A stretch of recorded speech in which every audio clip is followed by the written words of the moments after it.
राज ठाकरे ने जो औरंगाबाद की रैली में उद्धव सरकार को चुनौती दी थी कि यदि 3 मई तक धार्मिक स्थलों से लाउड स्पीकर नहीं उतरे, ये अजान लाउड स्पीकर से होना बंद नहीं हुई, तो हम भी हनुमान चालीसा का पाठ लाउड स्पीकर से मस्जिदों के सामने करेंगे।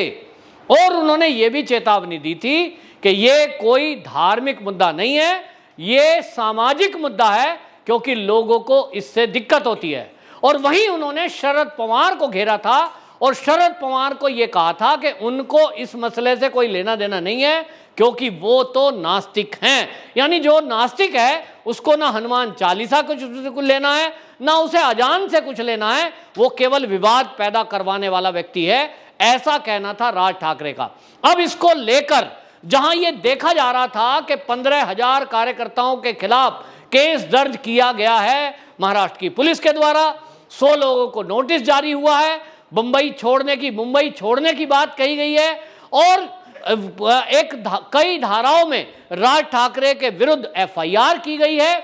ऐसा माना जा रहा था कि राज ठाकरे की गिरफ्तारी हो सकती है, लेकिन हुआ यह है कि शाम होते होते राज ठाकरे ने यह नोटिस जारी कर दिया है, बाकायदा एक पत्र जारी किया है, और यह पत्र महाराष्ट्र नहीं, देश की जनता के नाम उन्होंने संबोधित किया है। और उन्होंने लिखा है कि मेरे प्यारे देशवासियों, ये जो मस्जिदों से लाउड स्पीकर बजता है, अजान होती है, यदि ये 3 तारीख तक उतरने के लिए हमने कहा था, नहीं उतरी है, तो अब हम भी जहां ये अजान होती है लाउड स्पीकर से, उसके सामने लाउड स्पीकर से हनुमान चालीसा का पाठ करें, जिससे कि ये एहसास हो जाए लोगों को कि इससे दिक्कत क्या होती है।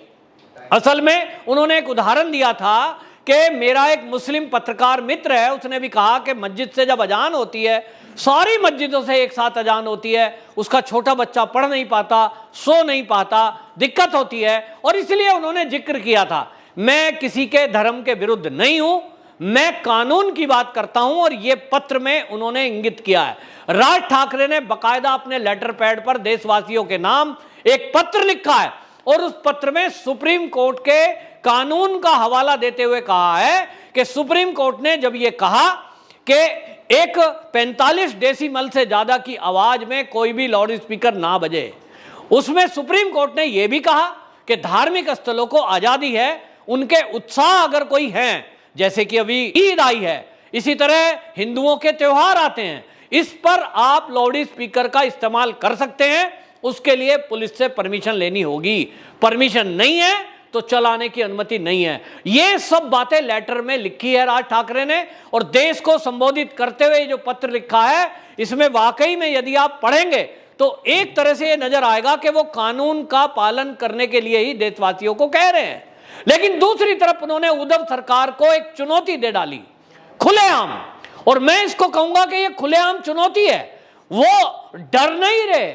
एफआईआर की गई है 116 धारा, 117 धारा, 153 धारा, तो इसका मतलब साफ दिखा दिया कि आप कितनी भी एफआईआर करो, उससे वो डरने वाले नहीं है। और ये उन्होंने पहले भी बोला था, ये वो जानते थे। राज ठाकरे औरंगाबाद की रैली में भी कह रहे थे, और उसके पहले भी जानते थे कि महाराष्ट्र की सरकार उनके भाषणों से डरी हुई है, उनकी चुनौतियों से डरी हुई है, और इसलिए उनको गिरफ्तार तो करेगी, पकड़ तो सकती ही है। लेकिन हमने देखा कि राज ठाकरे की कोई गिरफ्तारी हुई नहीं है, क्योंकि उद्धव सरकार को पता है कि राज ठाकरे की गिरफ्तारी का मतलब क्या है। मतलब यह है कि लोग कुछ भी उत्पात कर सकते हैं, सड़कों पर उतर सकते हैं, यह उम्मीद प्रशासन को पहले से है। और इससे क्या होगा कि जो अभी तक एमएनएस कहीं महाराष्ट्र में है नहीं, उसको एक स्थान मिल जाएगा, क्योंकि लोगों की सहानुभूति मिलती है। और शिवसेना का यह मुद्दा है हिंदुत्व, उस मुद्दे को अगर कोई उठा रहा है, राज ठाकरे उसको उठा रहा है, तो ये तो मुद्दा जो है शिवसेना का, और ले लिया राज ठाकरे ने। इसके कारण से जो शिवसेना विचारधारा वाले लोग हैं, जो शिवसेना की विचारधारा के लोग हैं, वो तो राज ठाकरे के साथ आ जाएंगे। तो इससे फायदा क्या होगा? फायदा केवल और केवल राज ठाकरे का होगा, शिवसेना का इससे नुकसान होगा, क्योंकि नवनीत राणा की गिरफ्तारी को लेकर पहले ही शिवसेना पे प्रश्न चिन्ह लगा हुआ है। और इसलिए आपको बता दें, उन्होंने कहा, अपने पत्र में कहा, अगर आपको लाउड स्पीकर बजाना है तो उसकी परमिशन लीजिए। और उचित जो सुप्रीम कोर्ट की गाइडलाइन है उसके अनुसार कीजिए। और अगर आप अपने को ये समझते हैं कि हमें कोई डिस्टर्ब ना करे, तो भाई आपके घर के आसपास जो हिंदू रहते हैं उनको भी आप डिस्टर्ब करते हो, तो वो लोग डिस्टर्ब होते हैं। और ये है दखल अंदाजी। और इसीलिए राज ठाकरे ने अपने पत्र में लिख दिया कि ये मुद्दा सामाजिक है, धार्मिक नहीं है, क्योंकि समाज में ऊंची आवाज में कोई सुनना नहीं चाहता, अपनी नींद कोई खराब करना नहीं चाहता, ये आजादी है। तो इसलिए उन्होंने कहा, और ये पत्र में जो लिखा है इसका मतलब यह है कि सीधा सीधा टकराव की स्थिति आ गई है। अब क्या होगा इस पत्र को पढ़ने के बाद, जबकि पुलिस और प्रशासन अलर्ट पर है, लेकिन माना यह जा रहा है कि यह टकराव की स्थिति, ये शिवसेना नहीं चाहती कि उसका मुद्दा कोई हाइक करे, लेकिन एमएनएस और राज ठाकरे जरूर चाहते हैं कि महाराष्ट्र की राजनीति में अगर एंट्री करनी है, यदि शिव सैनिकों में पैठ बनानी है, तो शिवसेना वाले मुद्दे जो बाला साहब ठाकरे जी के मुद्दे थे वो उठाने पड़ेंगे। रैली के अंदर उन्होंने बाला साहब ठाकरे जी का जिक्र नहीं किया, उन्होंने जिक्र किया संभाजी महाराज, उन्होंने जिक्र किया शिवाजी महाराज और अपने इतिहास का। इसका मतलब साफ था कि वो विचारधारा कहां से है। बाला साहब ठाकरे जी की भी जो विचारधारा है वो कौन सी विचारधारा है, वो वही विचारधारा है, संभाजी महाराज की विचारधारा, शिवाजी महाराज की विचारधारा, और उसी को वो भगवान मानकर पूजते भी हैं, सब महापुरुष मानते हैं। और इसीलिए बड़े होशियारी से राज ठाकरे ने बिना उद्धव सरकार पर सवाल उठाए एनसीपी के शरद पवार को घेरा, क्योंकि शरद पवार कटघरे में तब से हैं जब से यहां सीरियल बम ब्लास्ट हुए थे, और उन सारे मामलों में शरद पवार पर सवाल थे। और इसीलिए ये जो माना जा रहा है कि इस तरह की राजनीति है, कुछ लोगों की अगर माने, कुछ लोगों का तो कहना यह है कि उन्होंने जिस तरह से माफी की बात की कि शिवाजी महाराज कहते थे कि लोगों को माफ भी कर देना चाहिए, इसमें कुछ लोग अंदाजा लगा रहे थे कि कहीं ऐसा तो नहीं कि राज ठाकरे फिर से अपने भाइयों से मिलना चाहते हैं, यानी शिवसेना में विलय होना चाहते हैं। ये दूर की बात है, लेकिन जिस तरह से अभी तक देखने को लगा कि एक तरफ चुनौती दी जा रही है हिंदुत्व के मुद्दे पर, दूसरी तरफ शिवसेना के जो बयान आ रहे हैं वो भी इस तरह के हैं कि उसमें अपने आप को कट्टर हिंदूवादी बताने को शिवसैनिक तुले हुए हैं। चाहे वो संजय राउत जी के बयान देख लीजिए, चाहे वो उद्धव ठाकरे जी के बयान देख लीजिए, दोनों के बयान में एक ही समानता है कि वो ये कहना चाहते हैं कि हमारी ही पार्टी सबसे बड़ी हिंदूवादी पार्टी है। और इसलिए राम जन्मभूमि में जो बाबरी ढांचा गिराया गया था उसका जिक्र कर रहे हैं शिवसैनिक। वो कह रहे हैं कि जब गिरा था तो हम थे। अब इस पर देवेंद्र फडणवीस बीच में आते हैं और वो खुलासा करते हैं कि जब बाबरी ढांचा गिरा था तब शिवसेना कहीं थी ही नहीं, यानी अयोध्या में नहीं थी। और वहां कौन थे? तो बीजेपी के अधिकारी कार्यकर्ता थे, और देवेंद्र फडणवीस भी वहां थे। उन्होंने बताया कि मैं तो 20 दिन जेल में बंद रहा।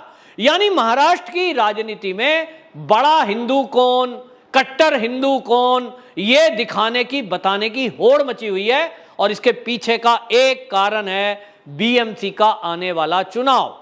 और महाराष्ट्र में जो राजनीति है वो हिंदूवादी सोच के कारण से जो वोटों का ध्रुवीकरण है वो होता है। हालांकि इन सब में एनसीपी एक ऐसी पार्टी है जिसके पक्ष में, जिसके साथ में मुस्लिम बहुल एरिया में मुस्लिम वोटर उसके पक्ष में जाता है। तो मामला साफ साफ है कि इसीलिए शरद पवार को टारगेट किया गया। लेकिन अब यह माना जा रहा है कि जिस तरह से राज ठाकरे ने चुनौती दी है, राज ठाकरे की इस चुनौती के बाद महाराष्ट्र की सरकार को देखना होगा कि अब ये क्या होता है। और इस पर राज ठाकरे ने चुनौती दी है कि अजान अगर लाउड स्पीकर पर होगी तो हम भी हनुमान चालीसा लाउड स्पीकर पर करेंगे। यानी एक तरफ से साफ है कि मुद्दा लाउड स्पीकर पर आकर टिक गया है।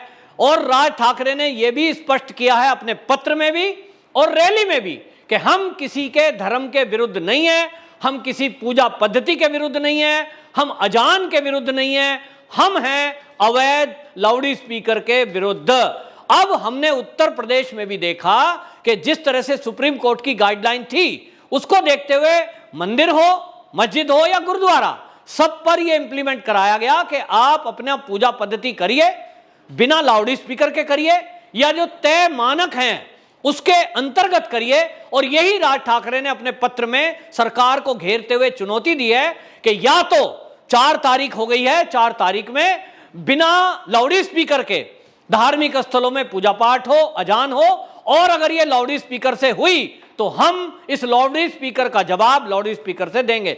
यानी एक तरह से इस समय राज ठाकरे बनाम उद्धव ठाकरे की सरकार और दोनों के बीच जो टकरार है वो एक बार फिर लाउड स्पीकर पर आकर टिक गया है।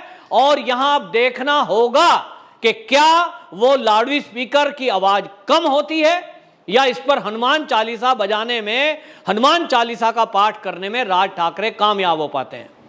वंदे मातरम।